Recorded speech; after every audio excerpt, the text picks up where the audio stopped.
Hey! Hi! How you doing? This is the Gamertron and welcome back to the Gamertron Show. In this video, I would like to discuss with you all something I have been noticing rising within video games as of late, specifically team-based multiplayer games and or co-op games. And that is video game developers and video games of late showing support for, well, support. Support classes in video games. Healers, medics, buffers, debuffers, defenders. Your typical support-esque classes. For the longest time in a great deal of video games, whether it be RPGs or shooters, it's been the DPS dealers and the tanks that get all the love, all the appreciation, playtime, and focus, in terms of gameplay mechanics, balancing, and many other aspects, whether it be in-game mechanics or the in-game meta. But I've noticed that with a lot of video games within the past few years, support classes have been receiving a lot of love, a lot of attention, a lot of detail, a lot of focus, a lot of support. Support classes in video games nowadays are no longer the classes that are the classes you don't want to play or the classes that get less rewarded.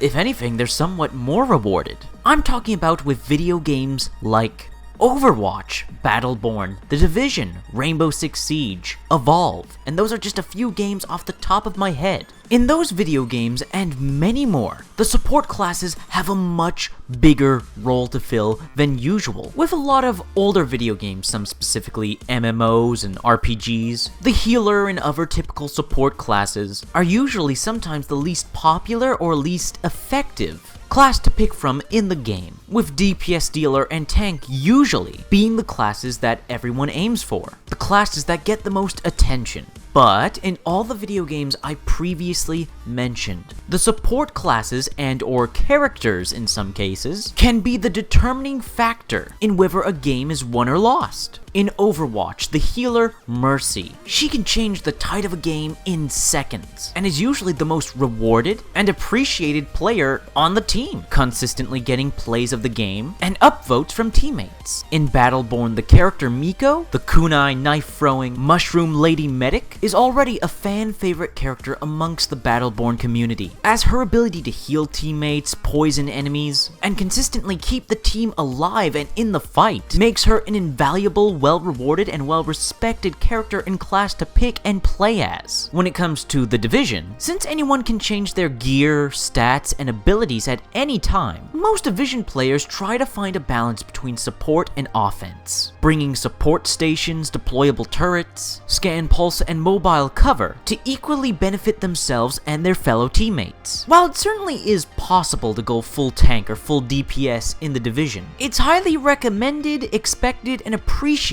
that every teammate have at least something, some gear, stat, or ability that helps the user as much as their allies. Another Ubisoft title, Rainbow Six Siege. Well, if anyone's played Rainbow Six Siege, they can tell you, why would you not play a support character, especially if you're playing defense? Characters like Doc, Rook, Montang, and the recently added Valkyrie, all of them are game changers if used properly, adding a little extra advantage to the team while giving the enemy a whole lot more challenge. Support characters in Siege are both essential and game changers. I can't tell you how many matches of Rainbow Six Siege I've lost and won because I or someone else played a support character effectively. And then we have Evolve, with its medic, trapper, and support classes, which are all technically, if you bunch them up together and really break them down, they're all a type of support class. And they're some of the most fun characters to play as in the game. On top of fun, just very effective and very creative. One of the things I love about Evolve specifically is how all its different support classes, medic, support, and trapper, are all so very unique, full of detail, unique gameplay mechanics, and just a lot of love, a lot of attention, a lot of focus on these classes. The assault character, the tankish DPS characters, while fun to play as, won't make or break the match. Sometimes having a good and effective medic like, say, Val, Lazarus, or Kyra, keeping the team healed and alive in their own different ways, while debuffing the monster in a variety of ways, they can be solely responsible for whether you win or lose a match. And the Trapper and Support class characters in Evolve, again, just so creative and unique,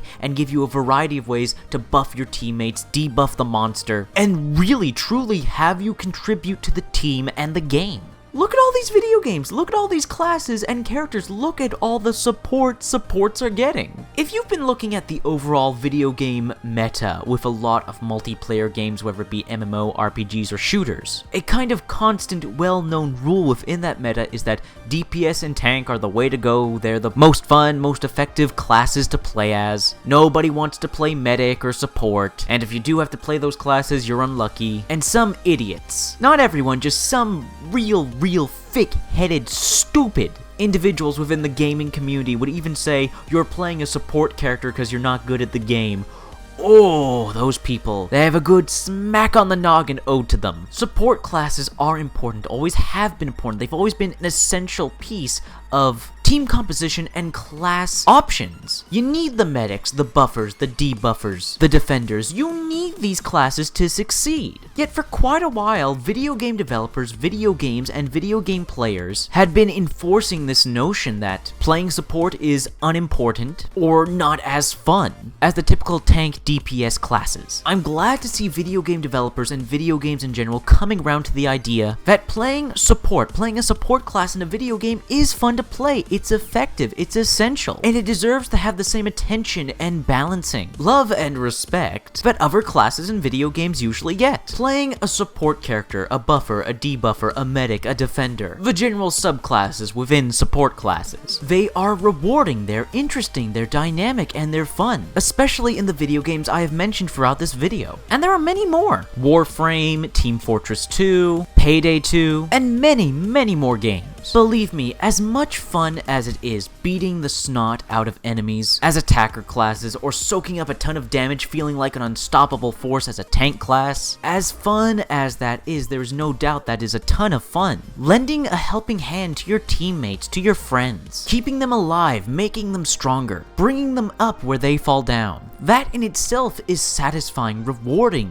fun, especially in any and all video games. Even more especially in multiplayer co-op. I'm so very happy that video game devs, video games, gamers, just everybody hasn't forgotten the importance of support classes in video games. A little goes a long way. Anyways, that's been a video. I hope you enjoyed the video. If you liked the video in any way, shape, or form, please hit the like button. Hitting the like button helps you, helps me, helps everybody involved with the video. If you hit the like button, please leave a comment about your thoughts, feelings, and opinions on support classes in video games and the contents of this video in general. Let me know your thoughts, feelings, and opinions in the comment section below. I love reading comments. I get nearly enough comments. Please leave a comment. If you want to support and help out this video, then please share it on social media, Twitter and Facebook. And if you want to help out and support me directly, then please consider pledging and becoming a patron on my Patreon. Anyways, guys, that's been a video, and I will see you all later.